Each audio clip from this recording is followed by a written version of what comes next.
যে এক মুসলিম নারীর ইজ্জত নিয়ে যারা ছিনিমিনি খেলতে পারে, মুসলমান সব প্রশ্নে আপোষ করতে পারে, মুসলমান তার মায়ের ইজ্জতের প্রশ্নে আপোষ করতে পারে না। মুসলমান তার বোনের ইজ্জতের প্রশ্নে কোন নমনীয়তা প্রদর্শন করতে পারে না। মুসলিম তরুণীদের গর্ভে হিন্দু প্রজন্ম জন্ম দেওয়ার, হিন্দুদের সন্তান জন্ম দেওয়ার এক ভয়াবহ নীল নকশা বাস্তবায়নের জন্য তারা মাঠে নেমেছে। ইসলামের পথে বাংলার এই অগ্রযাত্রাকে রুখে দেওয়ার জন্য আন্তর্জাতিক পর্যায়ে ইসলাম বিরোধী চক্র বাংলাদেশকে আজ টার্গেটে পরিণত করেছে। আপনারা ইতিমধ্যে লক্ষ্য করেছেন যে এক ভয়াবহ ষড়যন্ত্র উম্মার বিরুদ্ধে, বিশেষ করে বাংলাদেশের মুসলিম জাতিসত্তার বিরুদ্ধে এক গভীর চক্রান্ত শুধু পরিচালিত নয়, বরং ভয়াবহ আকারে বিস্তার লাভ করেছে। ঘটনা এর আগে ঘটেছে উত্তরবঙ্গে বগুড়ার কোন এলাকায় একজন মুসলিম তরুণী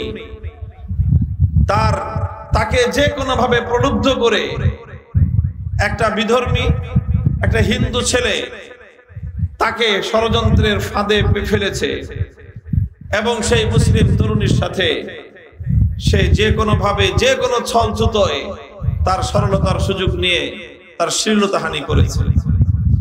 সেই ঘটনা রেশ কাটতে না কাটতে এরপরে এই গত সপ্তাহে বাংলাদেশ নাড়িয়ে দেওয়ার মতো ঘটনা, 13 বছরের একটি মুসলিম তরুণী, মুসলিম কিশোরী, মাদ্রাসা শিক্ষার্থী, মাত্র যার বয়স সর্বোচ্চ 13 বছর হতে পারে। যারা পর্যালোচক তারা তো বলতেছেন এই মেয়েটার বয়স আরো কম হবে। ছোট্ট খুকি একটা মেয়ে, পর্দানসীন একটা মেয়ে, মাদ্রাসা পড়ুয়া একটা মেয়ে, সুপরিকল্পিত ভাবে তাকে এক হিন্দু যুবক তার সাথে যে কোনো ভাবেই হোক তার সাথে যোগাযোগ স্থাপন করেছে। এরপরে তার সঙ্গে সম্মিলিত হয়ে আরো কয়েকজন চক্র মিলে তাকে যে কোনো ভাবে তাদের বশীভূত করে অপহরণ করা হয়েছে।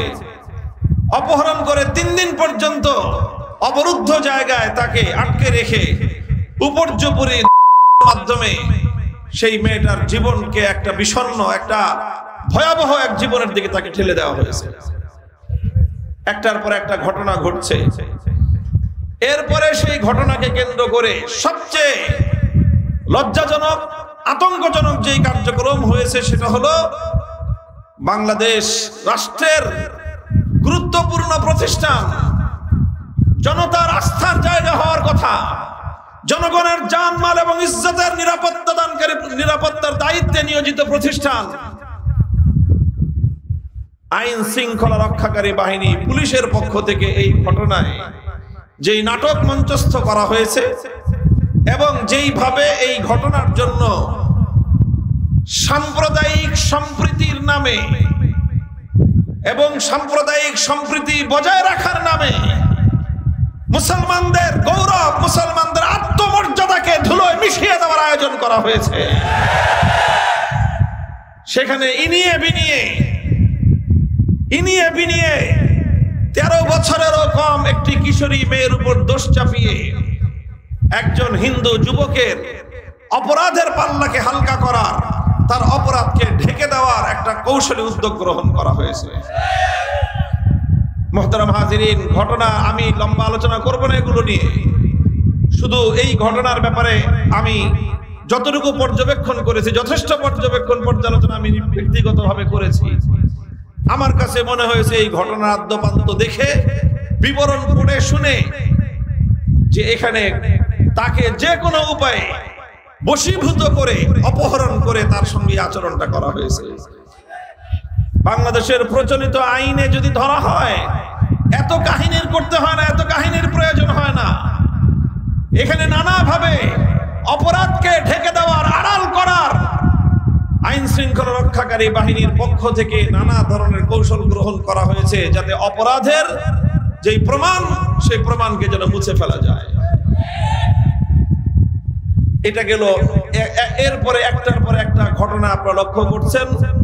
এই সব ঘটনার মধ্য দিয়ে যেই চিত্রটা সামনে উঠে এসেছে সেটা হলো বাংলাদেশে ইতিপূর্বে চট্টগ্রামের একটা রাষ্ট্রের সবচেয়ে গুরুত্বপূর্ণ প্রতিষ্ঠান বিচার ব্যবস্থা, সেই বিচার বিভাগের সরকারি একজন আইন কর্মকর্তা, একজন প্রসিকিউশন অফিসার শহীদ আরিফুর রহমান আলিফ, তাকে আদালতের চত্বরে আদালত পাড়ায় দিনে দুপুরে সন্ত্রাসী একটি বাহিনী কুপিয়ে কুপিয়ে খুঁচিয়ে খুঁচিয়ে গোটা জাতির সামনে তাকে করেছে, নির্মমভাবে শহীদ করেছে।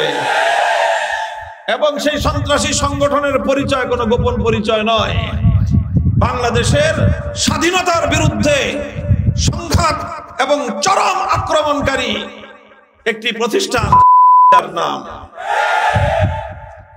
সেই শহীদ আলিফকে করে ক্ষান্ত হয়নি, তাদের মাধ্যমে আজ মুসলিম কিশোরীদের গর্ভে, মুসলিম তরুণীদের গর্ভে হিন্দু প্রজন্ম জন্ম দেওয়ার, হিন্দুদের সন্তান জন্ম দেওয়ার এক ভয়াবহ নীল নকশা বাস্তবায়নের জন্য তারা মাঠে নেমেছে।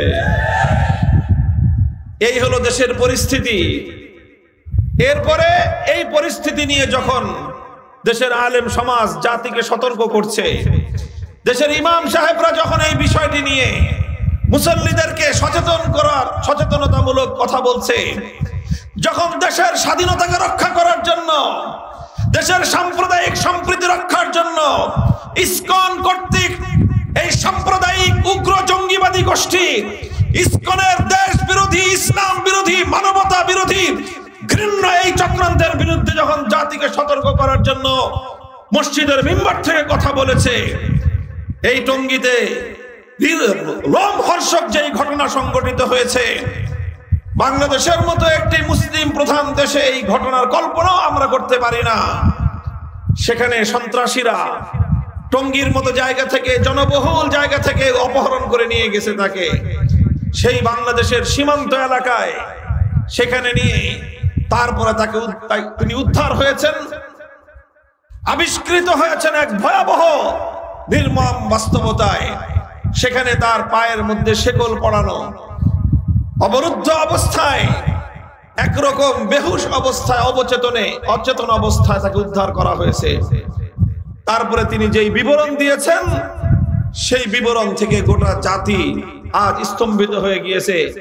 হঠাৎ করেই তাকে অপহরণ করা হয়নি, উপর্যুপরি তাকে হুমকি প্রদান করা হয়েছে, সতর্ক করা হয়েছে, খবরদার যেন ইসকনের বিরুদ্ধে কোনো কথা না বলা হয়, যেন এভাবে এই হিন্দুয়ানি এই ষড়যন্ত্রের বিরুদ্ধে যেন কোনো সচেতনতামূলক আলোচনা না করা হয়।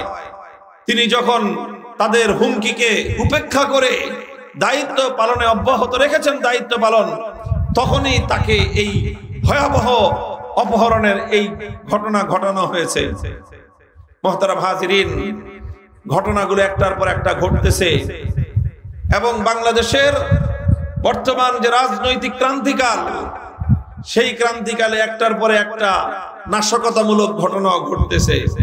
এই সব কিছু দেখে আমাদের আশঙ্কা তৈরি হচ্ছে যে এখন বাংলাদেশ এক নতুন বাংলাদেশ হিসেবে উপনীত হওয়ার, একটি নতুন পথে যাত্রা করার, ইসলামের পথে বাংলাদেশ মহাসড়কে যাত্রা করবার প্রস্তুতি গ্রহণ করছে। ইসলামের পথে বাংলার এই অগ্রযাত্রাকে রুখে দেওয়ার জন্য আন্তর্জাতিক পর্যায়ে ইসলাম বিরোধী চক্র বাংলাদেশকে আজ টার্গেটে পরিণত করেছে। সিরাতুন নবী সাল্লাল্লাহু আলাইহি ওয়াসাল্লাম থেকে এই পরিস্থিতিতে আমাদের করণীয় কি, আজকের সিরাত কনফারেন্সে আমি তার ছোট্ট একটা দৃষ্টান্ত খুঁজে দেখার চেষ্টা করব। আমরা জানি আল্লাহ রাসূল সাল্লাল্লাহু আলাইহি ওয়াসাল্লাম যখন মক্কা থেকে পবিত্র মদিনায় হিজরত করলেন, মদিনায় হিজরত করার পরে নবী করিম সাল্লাল্লাহু আলাইহি ওয়াসাল্লামের সর্বপ্রথম উল্লেখযোগ্য তাৎপর্যময় ইতিহাস সৃষ্টিকারী ঘটনা ছিল মদিনা সনদ। মদিনা সনদ, যেটা কি তিনি আল্লাহ রাসূল সাল্লাল্লাহু আলাইহি ওয়াসাল্লাম তৈরি করেছিলেন, যেই সনদে মদিনার আন্তঃধর্মীয় যেই সম্প্রদায়গুলো, সবগুলো সম্প্রদায় সেই সনদের মাধ্যমে একটি শান্তিপূর্ণ সহ অবস্থানের চুক্তিতে আবদ্ধ হয়েছিলেন। মদিনাতে তিন জাতি তখন, ইহুদি, পৌত্তলিক এবং একত্ববাদী মুসলিম, তিন জাতির মধ্যে সম্প্রীতির চুক্তি হলো, সহ অবস্থানের চুক্তি হলো, নিজেদের মধ্যে আস্থা এবং বিশ্বাসের চুক্তি হলো।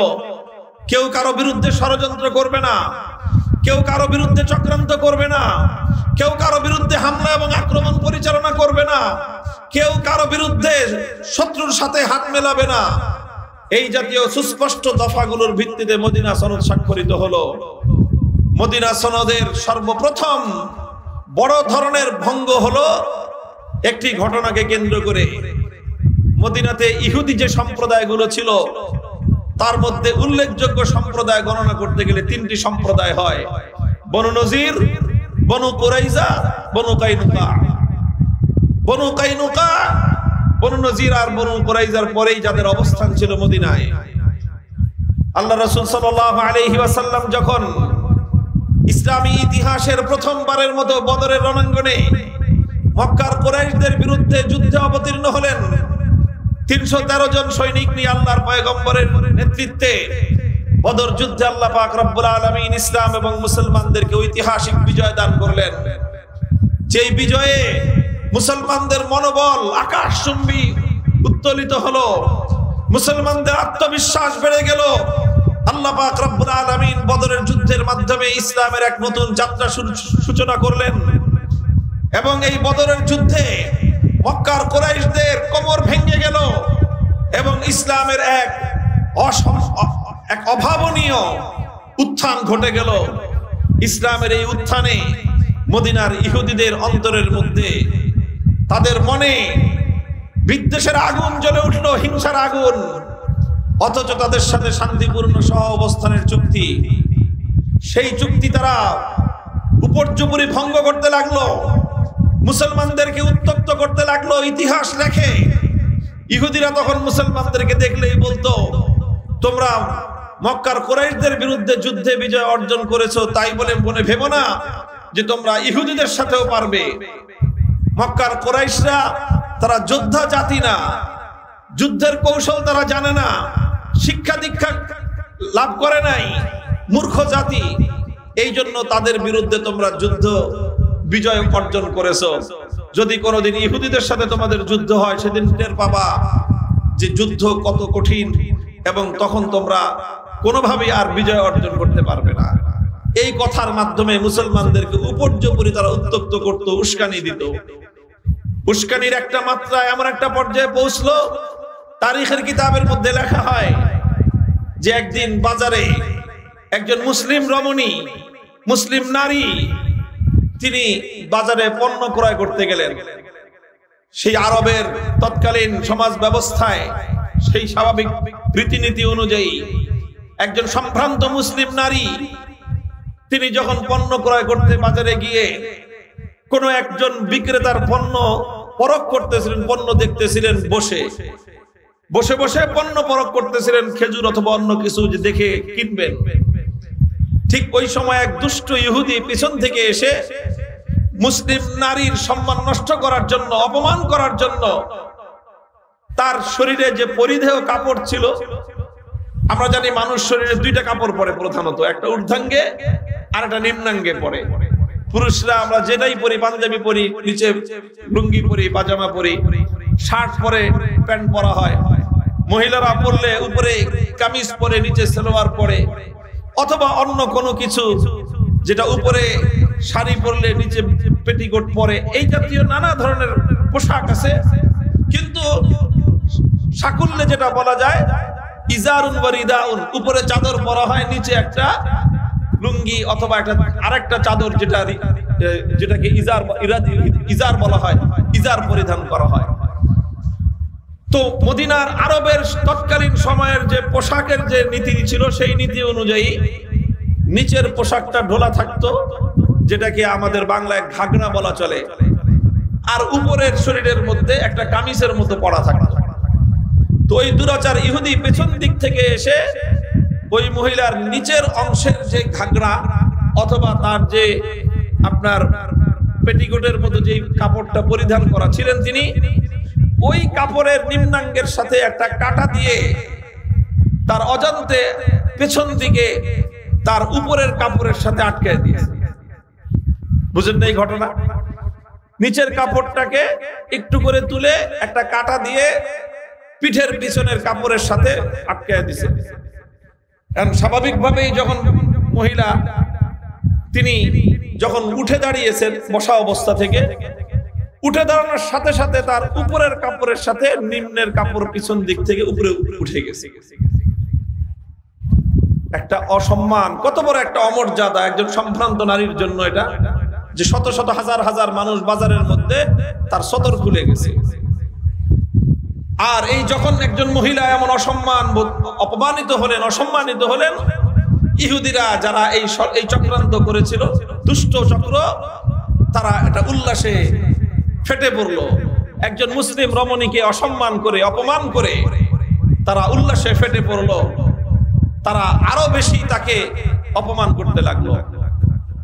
ও মুসলমান, তোমার সামনে যখন তোমার এক বোন অসম্মানিত হয়, যে এক মুসলিম নারীর ইজ্জত নিয়ে যারা ছিনিমিনি খেলতে পারে, মুসলমান সব প্রশ্নে আপোষ করতে পারে, মুসলমান তার মায়ের ইজ্জতের প্রশ্নে আপোষ করতে পারে না।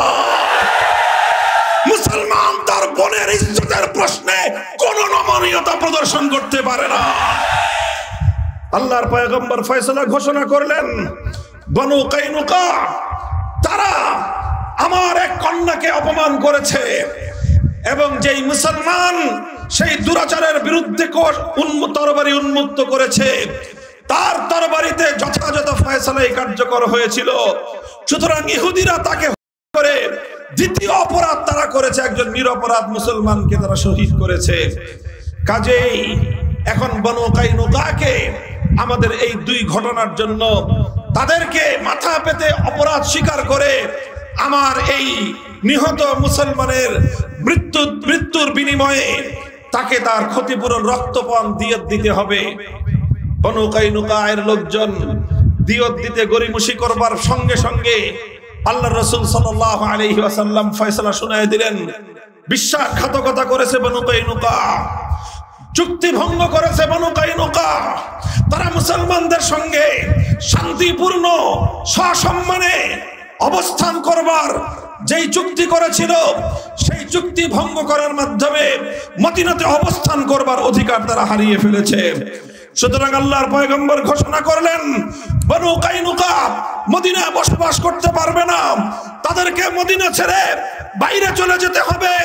তাদেরকে নির্দিষ্ট সময়ের আলটিমেটাম ঘোষণা করে আমার নবী, বিশ্ব নবী রাহমাতুল লিল আলামিন সাল্লাল্লাহু আলাইহি ওয়াসাল্লাম বললেন, নির্ধারিত সময়ের পর অপরাধী গোত্র বনু কাইনুকায়ের কোন ব্যক্তিকে যদি মদিনায় পাওয়া যায়, তার বিরুদ্ধে মুহাম্মদ আরবির পক্ষ থেকে মৃত্যুদণ্ডের ঘোষণা করা হলো।